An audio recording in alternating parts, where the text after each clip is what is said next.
এবং আমরা আগামী এই এই বছরের মধ্যেই, আর যে ২-৩ দিন আছে, এই ২-৩ দিনের মধ্যে আমরা শুনতে চাই এই যে আইন বিভাগ, আইন মন্ত্রণালয় এবং প্রধান বিচারপতির কার্যালয়ে এই ৩ বন্ধুর যে দাপট সেটি বন্ধ হয়েছে। হাইকোর্টের এক ডেপুটি রেজিস্ট্রারের কথা আমরা শুনতে পাচ্ছি। সেটা নিয়ে আমরা কাজ করছি। আমরা আশা করছি অতি দ্রুতই, অতি সহজ, অতি স্বল্প সময়ের মধ্যে আমরা আরো বিস্তারিত তথ্য নিয়ে আসবো। আসিফ নজরুলের পিএস এবং আরও কয়েকজন, তারা ৩ বন্ধু মিলেই নাকি আইন মন্ত্রণালয় এবং প্রধান উপদেষ্টাদের কার্যালয়ে নিয়ন্ত্রণ করছে। দর্শক, এমন মন্তব্য এবং প্রমাণ দিয়ে তথ্য আলোচনা করেছেন সাংবাদিক কনক সারোয়ার। তার আলোচনা শুনলে বুঝতে পারবেন যে এই আসিফ নজরুলের কয়েকজন সদস্য তারাই বিচার বিভাগ এবং আইন মন্ত্রণালয় নিয়ন্ত্রণ করে, তাদের যা ইচ্ছা তারা তাই করে। চলুন এই ৩ জন ব্যক্তি কে। মাধ্যমে ডক্টর ইউনূস যেভাবে কিছু অপদার্থকে তার মন্ত্রিসভায় ঢুকিয়েছেন, তাদেরকে দিয়ে খুব ভালো কিছু হবে না। বিপ্লব পরবর্তী কোন সরকারকে আমরা আসলে এই জাতীয় কোনো এতটা শিথিল, এতটা কি বলবো, বিপ্লবের সঙ্গে সম্পর্কবিহীন নেতৃত্ব দিয়ে যে সরকার চলতে পারে, ডক্টর ইউনূসের এই অন্তর্বর্তীকালীন সরকার তার একটি বড় উদাহরণ। এবং আমরা যখন পুরো সরকারকে নিয়ে সমালোচনা করছি, তখন দেখা গেল যে মোস্তফা সরোয়ার ফারুকী নামে আরেক অপদার্থকেও তারা গায়ের জোরে উপদেষ্টা বানিয়ে এক ধরনের, কি বলবো, আমরা যারা সমালোচনা করছিলাম তাদের প্রতি এক ধরনের অবজ্ঞা প্রদর্শনের চেষ্টা করা হয়েছে। তো ফলাফল আপনারা দেখতেই পাচ্ছেন। আজকে সচিবালয়ে আগুন লাগবে, এই পুড়ে যাবে, কালকে আরেকটা কিছু হবে। এবং ধরেন, আসলে আমার কাছে মনে হচ্ছে কি পুরো বিষয়টা অত্যন্ত পরিকল্পিতভাবে এই সরকার করছে। তাদের সময়টাকে দীর্ঘায়িত করার জন্য, তারা দীর্ঘ সময় ক্ষমতার আহ, মজা পেতে চায়। আর যার জন্য তারা ধরেন সেনাবাহিনী বলেন, পুলিশ বলেন, প্রশাসন বলেন, প্রতিটা জায়গায় হাসিনার সরকারের ফ্যাসিস্ট রেজিমের যারা উপকারভোগী, যারা সুবিধাভোগী, তারা এখনো স্বপদে বহাল। আপনারা বলতে পারবেন গত ৫ মাসে আহ, হাসিনার সঙ্গে সংশ্লিষ্ট উল্লেখযোগ্য কোনো বড় ব্যবসায়ী ধরা পড়েছে? কিছু কিছু ব্যবসায়ী কিন্তু এখন আবার ধরেন বিশাল মানে কি বলবো, জ্ঞান কপচাচ্ছে। কেউ কেউ ধরেন আমাদেরকে জ্ঞান দিচ্ছে, জাতিকে জ্ঞান দিচ্ছে। এখন তারা সংবাদপত্রের স্বাধীনতা তারা এখন নানাভাবে প্রচার করছে। এই ধরনের আমি যদি এক্সাম্পলই দিই, এই ধরনের একে আজাদ, একে আজাদ, হামিম গ্রুপের একে আজাদ, তার ধরেন সে ২৪-এর যে নির্বাচন, সে নির্বাচনে সে কিন্তু স্বতন্ত্র দাঁড়িয়ে এমপি হয়েছিল। সে এখন জাতির বিশাল মানে রক্ষাকর্তা হয়ে গেছে। মিডিয়ার স্বাধীনতা নিয়ে কথা বলছে, এটা নিয়ে কথা বলছে, ওটা নিয়ে কথা বলছে। অথচ সে ছাত্রদের যখন গণহত্যা চলে, তখনও সে কিন্তু হাসিনাকে সমর্থন দিয়ে বলেছে, প্রথমত আমি তোমাকে চাই, শেষ পর্যন্ত আমি তোমাকে চাই। ধরেন এই বাটপার কিন্তু এখনো ধরেন নীতি নির্ধারকের ভূমিকায় আছে। তো এটা হচ্ছে জাস্ট একটা সিম্পল এক্সাম্পল। তো আপনি যদি ফ্যাসিবাদের দোসরদেরকে যদি না সরান, আপনি যদি নিজের ক্ষমতাকে প্রলম্বিত করার জন্য আহ, এই পদ্ধতি অবলম্বন করেন, পদ্ধতি কি? এখন ধরেন বিএনপি বা অন্যান্য দল যখন বলবে নির্বাচন দেন, তারাও কিন্তু এক ধরনের দ্বিধাগ্রস্ত যে সকল জায়গায় হাসিনার লোকজন বসা, এর মুহূর্তে নির্বাচন হলে কি হবে। তো তারা কিন্তু প্রপার সংস্কার করছে না। তারা যেই জায়গাগুলো সংস্কার দরকার, যেই জায়গাগুলোর নিয়োগ বদলি ইমিডিয়েট দরকার ছিল, সেগুলো না করে নানা কমিশন, নানা রকমের কাহিনী করে তারা প্রলম্বিত করার চেষ্টা করছে। আজকে দেখলাম কোন এক বেসরকারি সংগঠন বিশাল এক কি বলবো সংলাপ ফেদে বসেছে, জাতীয় ঐক্য সংলাপ, এসব নিয়ে আর কি। তো এগুলো নিয়ে আমরা পরে কথা বলবো। আজকের যে মূল প্রসঙ্গ, যেটি আমি কথা বলতে চাচ্ছি, আইন মন্ত্রণালয়ের আইন উপদেষ্টা ডক্টর আসিফ নজরুলের যিনি পিএস, তার নাম হচ্ছে শামসুদ্দিন মাসুম। এই মাসুম ধরেন আমাদের যে খায়রুল হক, যে তত্ত্বাবধায়ক সরকারের রায় বাতিল করে এতগুলো মানুষের গণহত্যা সহ অন্যান্য ঘটনার সঙ্গে যুক্ত, সেই খায়রুল হকের দীর্ঘদিনের পিএস ছিলেন শামসুদ্দিন মাসুম, এবং পরবর্তীতে আইন মন্ত্রণালয়ের বিতর্কিত দুজন সচিবের পিএস ছিল। এখন কিন্তু এই শামসুদ্দিন মাসুম আসিফ নজরুলের পিএস, এবং দীর্ঘদিন বিভিন্নভাবে বলার পরেও শামসুদ্দিন মাসুম কিন্তু আহ আসিফ নজরুলের পিএস হিসেবে বহাল। তাদের মধ্যে একটা বিশেষ একটা মিথস্ক্রিয়া আমরা খবর পাচ্ছি। দ্বিতীয় ব্যক্তির কথা যদি বলি, তার নাম হচ্ছে শরীফুল আলম ভূঁইয়া। তিনি হচ্ছেন প্রধান বিচারপতির ব্যক্তিগত সহকারী, পিএস। তিনি আরেক প্রভাবশালী ব্যক্তি এবং নানাভাবে নানা জায়গায় তিনি অযাচিত হস্তক্ষেপ করছেন। নানা বিষয়ে তথ্য আমার হাতে আসছে। পাশাপাশি তৃতীয় ব্যক্তি হচ্ছেন তারেক মুয়াজ্জেম, তিনি প্রধান বিচারপতির বিশেষ সহকারী। এবং আনফরচুনেটলি বা ফরচুনেটলি এই তিনজনই হচ্ছেন ঢাকা বিশ্ববিদ্যালয় আইন বিভাগের ছাত্র এবং ব্যাচমেট, 27তম ব্যাচের তারা 3 বন্ধু মিলে আইন মন্ত্রণালয় এবং প্রধান বিচারপতির কার্যালয়, এই দুটো জায়গার মাধ্যমে তারা বাংলাদেশের পুরো বিচার ব্যবস্থাকে নিয়ন্ত্রণ করছেন। নিম্ন আদালতের তো তাদের প্রভাব শতভাগ, পাশাপাশি কাজী নিয়োগ, কাজী বদলি, সাব রেজিস্ট্রার নিয়োগ, সাব রেজিস্ট্রার বদলি সহ উচ্চ আদালতের, নিম্ন আদালতের বিভিন্ন ধরনের হস্তক্ষেপে এই 3 দোস্ত গুরুত্বপূর্ণ ভূমিকা রেখে চলেছেন। সাম্প্রতিক সময়ে এই বিষয়টি আসলে একটু অনুসন্ধানে এসেছে আমাদের। সাম্প্রতিক সময়ে চট্টগ্রামের জেলা জজ, তিনি 2 মাস আগে নিয়োগ পেয়েছিলেন, সেই জেলা জজকে হঠাৎ করে বদলি করে দেওয়া হয়। সেই জেলা জজের বদলির পরে 2 মাসের মাথায় তাকে বদলি করে দেওয়া হয়। জেলা জজের বদলির পরে ধরেন চট্টগ্রামের আইনজীবীর, বিভিন্ন ধরনের আইনজীবী তারা কিন্তু তাদের সোশ্যাল মিডিয়ায় বিভিন্নভাবে এর প্রতিবাদ করেন। তারা বলেন যে আমাদের জেলা জজ যিনি আমাদের এখানে দায়িত্বে ছিলেন তাকে আমরা চাই, কারণ মাত্র 2 মাসের মধ্যে তিনি যেই কার্যকর কিছু পদক্ষেপ নিয়েছেন, সেই কার্যকর পদক্ষেপের প্রেক্ষিতে সবাই তাকে চাচ্ছিলেন। তো এই জায়গাটায় ধরেন আমরা যখন একটু অনুসন্ধান করি, আমি যদি আপনাদেরকে দেখাই, চট্টগ্রামের আইনজীবী সমিতি থেকে প্রধান উপদেষ্টার, আইন উপদেষ্টার এবং চিফ জাস্টিস এই দুজনেরকে চিঠি দেওয়া হয় যে জেলা ও দায়রা জজ জনাব আসাদুজ্জামান খানকে যে বদলির সিদ্ধান্ত সেটি স্থগিত করার জন্য আবেদন করা হয়। গত 9 ডিসেম্বর এই সংক্রান্ত আদেশ আসে, তাকে বদলি করা হয় নীলফামারীর নারী ও শিশু আদালতে। তো একজন চট্টগ্রামের জেলা জজকে এক ধরনের পদের অবনমনও বলা চলে এটাকে, নারী ও শিশু আদালতে 2 মাসের মাথায় হঠাৎ করে এই যে বদলি, সেই বদলি নিয়ে চট্টগ্রামের আইনজীবী সমিতির সেক্রেটারি এই চিঠিটি দেন হচ্ছে মাননীয় আইন উপদেষ্টা এবং প্রধান বিচারপতি বরাবর তার এই 2টি চিঠি পাঠান। কিন্তু এখন পর্যন্ত, আমি আজকে পর্যন্ত যতটুকু জানি, তাতে এখন পর্যন্ত কোনো পদক্ষেপ গৃহীত হয়নি।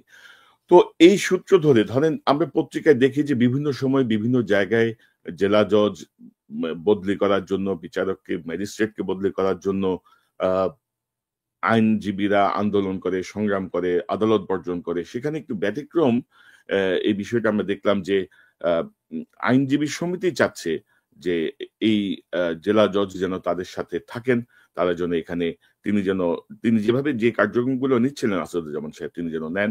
এবং আমরা সোশ্যাল মিডিয়ায় দেখলাম যে ব্যাপক প্রতিবাদ, অর্থাৎ কন্টিনিউয়াস তাকে ঘিরে, তাকে রাখার জন্য শত শত আইনজীবীর তাদের সোশ্যাল মিডিয়ায় লিখছেন।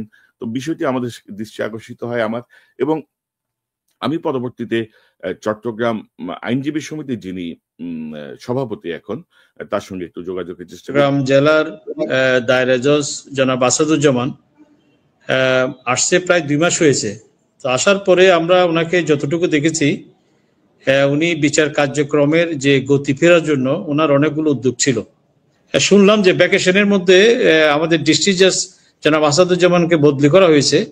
তখন আমরা একটু মনে করলাম যে হঠাৎ করে আকস্মিকভাবে কেন হলো, কোর্ট নাই বা উনিও হয়তো কর্মরত নাই, কর্মস্থলে নাই।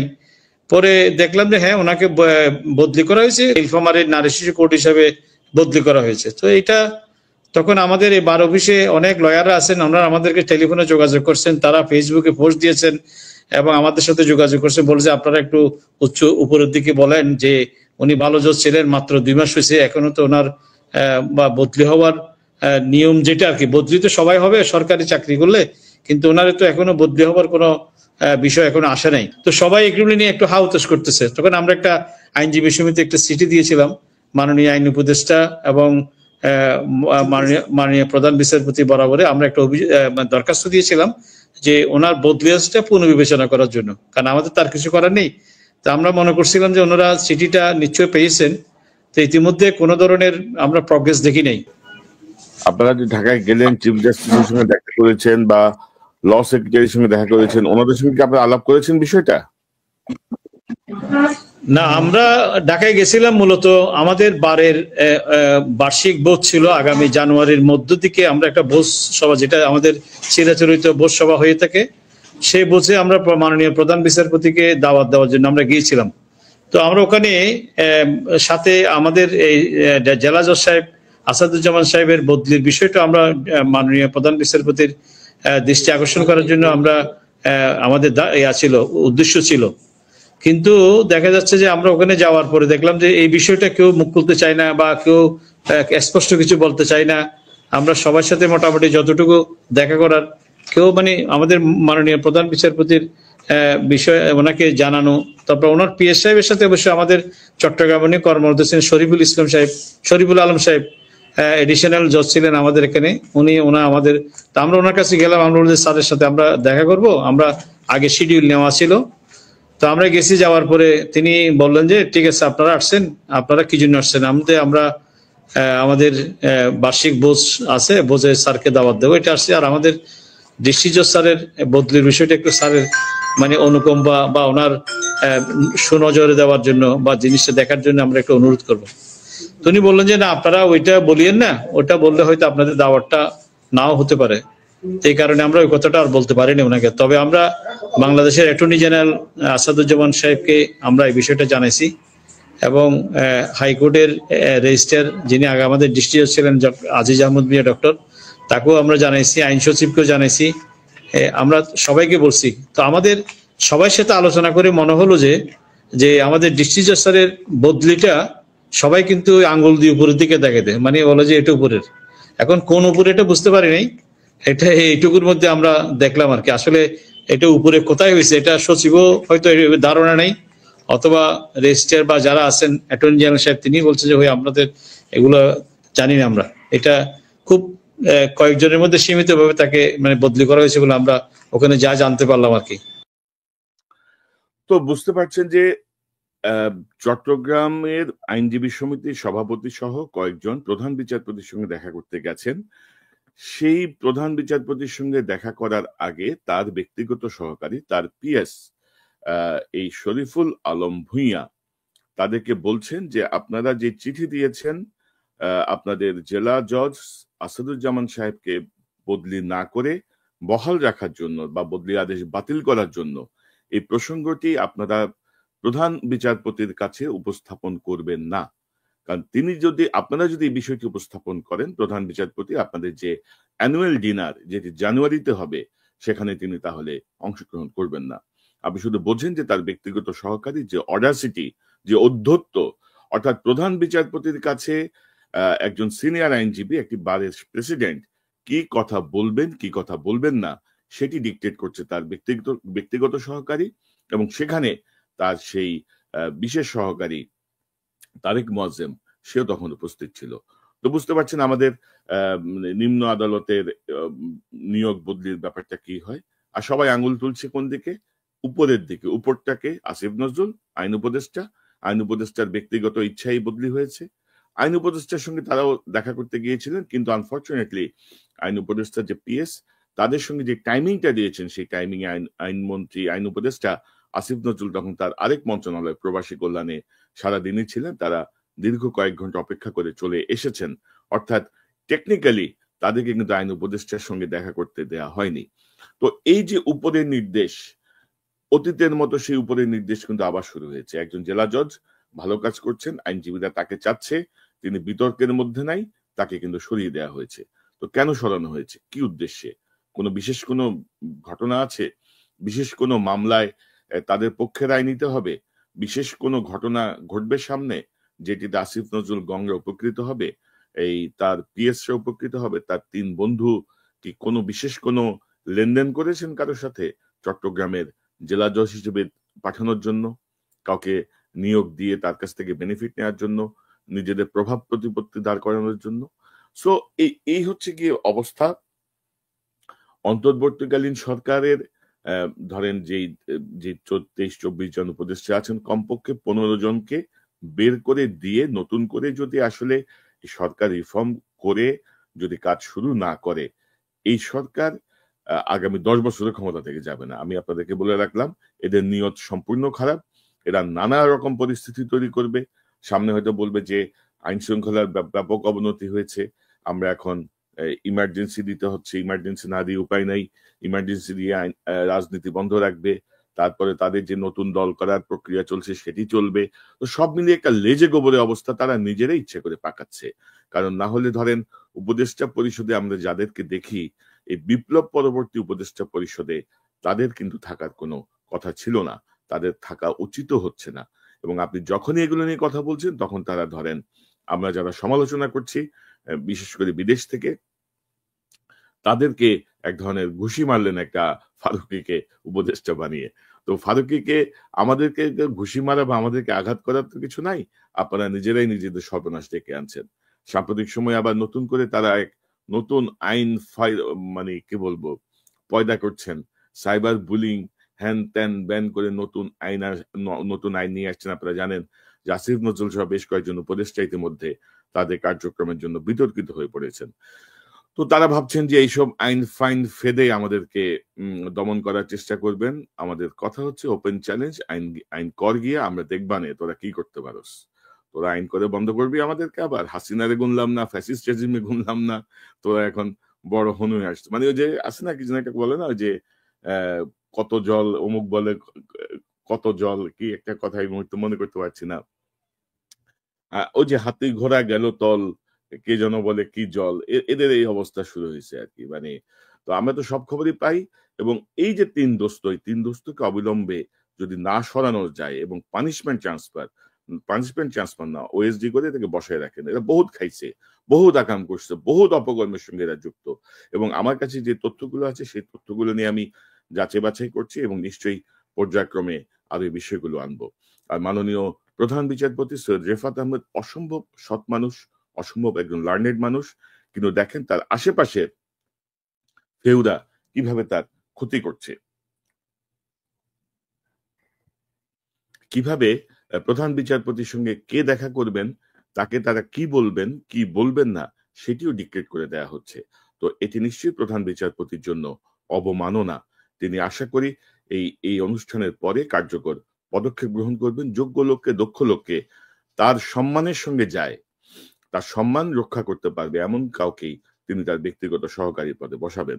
আর আসিফ নজরুল মাসুমকে অবিলম্বে লাথি মেরে মন্ত্রণালয় থেকে বের করেন, না হলে কিন্তু আরো সর্বনাশ করে ফেলবে সে। আপনার দোস্ত হোক আপনার ছাত্র হোক কিছুই যায় আসে না। বাংলাদেশের যে সর্বনাশ আপনারা করছেন বসে বসে নানা রকমের গল্প কাহিনী ফেদে, এগুলো বন্ধ করেন। দেশের মানুষ এই জন্য রক্ত দেয় নাই, ছাত্ররা এই জন্য রক্ত দেয় নাই। এবং মিডিয়ার যে ফ্যাসিস্টদের সহযোগীরা তারা আবার ফিরে আসছে, তারা আবার শক্তিশালী হচ্ছে। আপনারা দেখেছেন সাম্প্রতিক সময়ে এই সময় টেলিভিশন, কামরুলের যে টেলিভিশন, সে কামরুলের আত্মীয় স্বজন সবাই সেখানে বহাল। সেই সময় টেলিভিশনের কোনো একটা বিষয় নিয়ে সম্ভবত সমন্বয়ক হাসনাত সেখানে গিয়েছিলেন আলাপ করার জন্য। ডেইলি স্টার কিন্তু তার বিরুদ্ধে রিপোর্ট ফেলে দিয়েছে, আবার ডয়চে ভেলে তার নামে রিপোর্ট ফেলে দিয়েছে। তো ডয়চে ভেলে, ডেইলি স্টার এখানে কোন মালেরা কাজ করে আমরা জানি না, আমরা জানি। আর বিশেষ করে ধরেন আমরা বারবার বলার পরেও প্রথম আলো এবং ডেইলি স্টার এই গ্রুপের যে আধিপত্য, এই দুই পত্রিকা গ্রুপের যে নিয়ন্ত্রণ, সে নিয়ন্ত্রণ কিন্তু কোনোভাবেই কমছে না, বরঞ্চ উত্তরোত্তর বাড়ছে। এবং সর্বশেষ বিডিআর হত্যাকাণ্ডে নিয়ে যে কমিশন, সেই কমিশনেও কিন্তু প্রথম আলো ডেইলি স্টারের দুইলা স্পেন্সারকে ঢুকিয়ে দেওয়া হয়েছে। যেখানে আইনজ্ঞ একজন থাকা দরকার ছিল, একজন সাবেক বিচারক বা বিচারপতি থাকা দরকার ছিল, সেখানে সেটি না রেখে দুই বিশ্ববিদ্যালয়ের দুই শিক্ষককে সেখানে ঢুকিয়ে রাখা হয়েছে। আমি বুঝি নাই যে বিশ্ববিদ্যালয়ের শিক্ষকদের এই বিডিআর হত্যাকাণ্ডের এই ঘটনায় তাদের সংশ্লিষ্টতা বা তাদের গুরুত্বটা কেন আর কি, তারা কি গ্রাউন্ডে ছিল। একজন সাংবাদিককেও আপনারা রাখতে পারতেন, যারা যারা এগুলো প্রত্যক্ষদর্শী ছিল, যারা বিডিআরের যে বিচার প্রক্রিয়াটা ছিল সেই বিচার প্রক্রিয়াটা দিনের পর দিন যারা সংবাদ কাভার করেছেন, যারা এই ঘটনাকে খুব কাছে থেকে দেখেছেন, এমন কাউকে যদি আপনারা এই কমিশনে নিতেন, একজন জেলা ও দায়রা জজ অবসরপ্রাপ্ত একজন সাংবাদিককেও যদি নিতেন, তাতেও এই কমিশনটা আরো বেশি শক্তিশালী হতো আমি মনে করি। যদি এখনো সুযোগ আছে অনেককে নেয়ার, বাট ষড়যন্ত্রের জায়গা মারাত্মক। এই অপদার্থ সরকার তাদের ক্ষমতাকালকে দীর্ঘায়িত করতে চায়। এমন একটা সিচুয়েশন তারা তৈরি করে রেখেছে, যেটি আমি আগে বলছিলাম, যে নির্বাচন দিলে যেই মাথা সেই কপালে আবার আসবে আর কি। অর্থাৎ কোনো কার্যকর কোনো পদক্ষেপ নাই। তো এসব ফাজলামো বন্ধ করেন, আর সাইবার বুলিং, আইন ফাইন যা খুশি তা করেন, এগুলার শরবতগুলা খান। আমরাও দেখবানে আপনারা কোথায় কি করতে পারেন। আমার দেশের প্রশ্নে কোনো আপোষ নাই। আমার দেশের এই প্রায় ২,০০০ মানুষ, ছাত্র জনতা বুকের রক্ত দিয়ে এই আমাদেরকে গণতন্ত্রে যাওয়ার একটি পথ তৈরি করে দিয়েছেন। সে পথকে যারা অপব্যবহার করছে তাদের কোনো ক্ষমা নাই। যারা পঙ্গুত্ব বরণ করেছে, যারা অন্ধত্ব বরণ করেছে, তাদের চিকিৎসার কোনো খবর নাই। তারা এখন সেই জনপ্রিয় যে কৌশলগুলো, তারা যে জনপ্রিয়তার কৌশলে যাচ্ছেন। ৭০০ কতজনকে ভূতাপেক্ষা নিয়োগ দিচ্ছেন, তাদের জন্য ৪২ কোটি টাকা বেতন দিবেন, অথচ আহতরা কাতরাচ্ছে বিছানায়, হাসপাতালের বিছানায়, প্রপার চিকিৎসা নাই, তাদের খাদ্য নাই, তাদের পরিবারের অবস্থা আরো সঙ্গীন। সেসব ফাজলামো বন্ধ করেন। ডক্টর ইউনূস, আমি অনেক আগে আপনারা ক্ষমতা নেওয়ার পরপরই আমি বলেছিলাম যে ডক্টর ইউনূস বা রবীন্দ্রনাথ ঠাকুর যদি ডাস্টবিনকে বলে এটা ডাস্টবিন না ফুলের বাগান, সেটা কিন্তু ফুলের বাগান হবে না। ডাস্টবিনই থাকবে, দুর্গন্ধ ছড়াবেই। ইতিবাচক ভাবে আসুন, আর না পারলে আল্লাহ হাফেজ ছেড়ে দেন, বা এইসব ফাইজলামি করার দরকার নেই। আমরা আপনার উপর আস্থা রাখছিলাম, সেই আস্থা যদি আপনি যথাযথভাবে আমরা যদি দেখি যে প্রতিফলিত হচ্ছে না, তাহলে কিন্তু আমরা আপনাকেও ছেড়ে দেব না, আপনাকেও ছেড়ে কোনো কথা বলবো না।